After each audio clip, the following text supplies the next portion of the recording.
Well, this is particularly appropriate that we should be having such a splendid meal this evening, since this year is the 10th anniversary since the founding of the Winwood Institute. And so we managed, despite the slings and arrows of outrageous fortune coming from various spots around the globe, we have managed to struggle through. And it's marvellous to see all of you here and recognise many faces that have become familiar over these 10 years. If you have been receiving our emails, then there's no need for me to introduce Robert Reilly.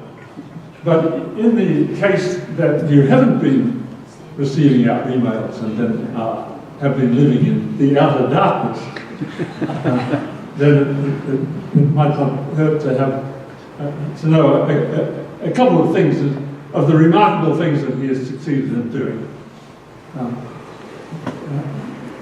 He was for a time head of the Voice of America during the days when, very early, at the beginning of the current century, when America was under attack and the Voice of America was the centerpiece of the line of battle of the United States in the intellectual war of ideas that was being carried on internationally. In addition to that, he has published a number of books. Two of them really stand out. One of these is a book on Islam, which remains to this day, in my judgment, one of the very best books in existence about Islam. The closing of the Muslim mind. How intellectual suicide created the modern Islamist crisis. He details in a suspenseful style how the Sunni Islamic world expelled philosophy and the use of reason from its schools and from its teachings. And so this has had the most terrible consequences, as you know well, but consequences of a kind which our own society appears to be, to some extent, intent on imitating. His other excellent book is, of all things, on the best of contemporary classical music, a good counterpoint. Surprised by Beauty, a study of a considerable number of 50 or 60 of the best composers of classical music in our own day. Anyway,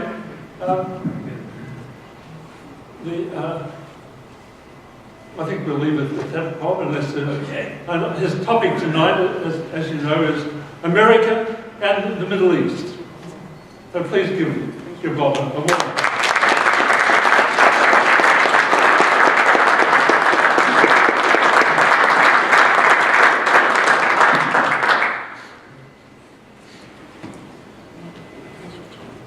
Thank you so much, Patrick. Ladies and gentlemen, what a delight to be with you today. I haven't eaten either, so I'll try to keep my remarks extremely brief. This is, in a way, a homecoming for me because I have lived in this area before in several iterations with the Intercollegiate Studies Institute. I lived both in Bryn Mawr and I lived in Radnor. So going through 30th Street Station today was a nostalgic experience. I love this part of the country. Congratulations to you, Winwood Institute, for 10 years. I can tell you from my lair in Northern Virginia how jealous I am of you because I get Patrick's emails, announcements of lectures, and most especially important, the seminars. And I'm particularly jealous because of what I'm working on now of the seminar that Patrick is doing on John Locke. I've even sent a spy to sit in on the sessions and report back to me. At least that's what Patrick accused me of today. But Ted Furton is not a spy. He's a political, he himself is a philosopher, as interested as I in this subject. So congratulations, Patrick. Congratulations, Winwood Institute. Now, the subject of America in the Middle East, as interesting as it is for us, actually doesn't have all that long a history. Certainly we all remember the Barbary pirates and the troubles of the early Republic and Jefferson. But aside from that, a great lacuna opens, and there's not much heard about the Middle East. It certainly captured a part of the American imagination in the sort of Arabian Nights kind of way, and most particularly maintained its importance in an evangelical and religious way because of the importance of Jerusalem for Christians and Jews. So yes, that certainly sustained itself. But we didn't really have any strategic interest in the Middle East. And that's why the history is so brief. Not much to say throughout most of the 19th century. The feeling was apparently mutual, as no Middle Eastern country opened an embassy in Washington until the Ottoman Empire did in 1873. It was not until 1909 that the U.S. State Department created an Office of Near Eastern Affairs division. The Assistant Secretary of State, Francis Huntington Wilson, in 1913 said, quote, "It's no place for us to waste ammunition," unquote. Well, apparently something changed. By the way, here might be an interesting historical note for you. Back in 1844, I think that was before neoconservatism existed, there was a book regarding the sometimes millenarian views Christians have about Jerusalem, calling for the recreation of the Jewish Palestine. The book was called The Valley of Vision, or The Dry Bones of Israel Revived. It was written by George Bush. Yes, an ancestor of George W. Bush. Now,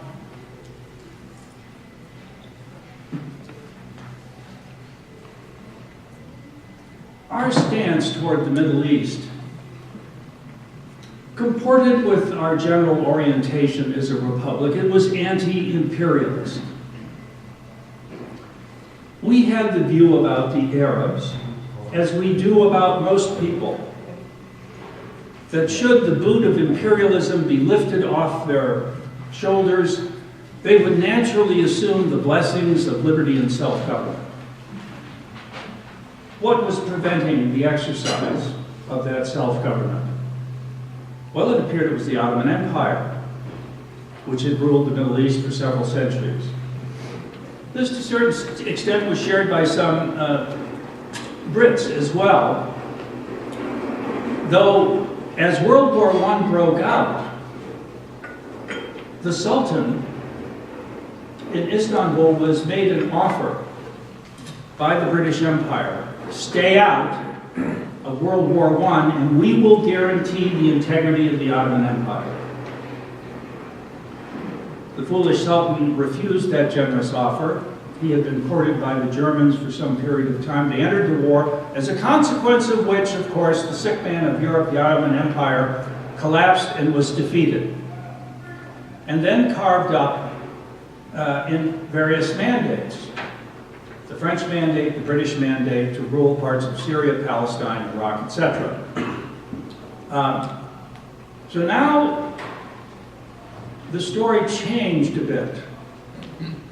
The Arabs were not exercising self-government and the blessings of liberty because of Ottoman imperialism, but because of Western, British and French imperialism.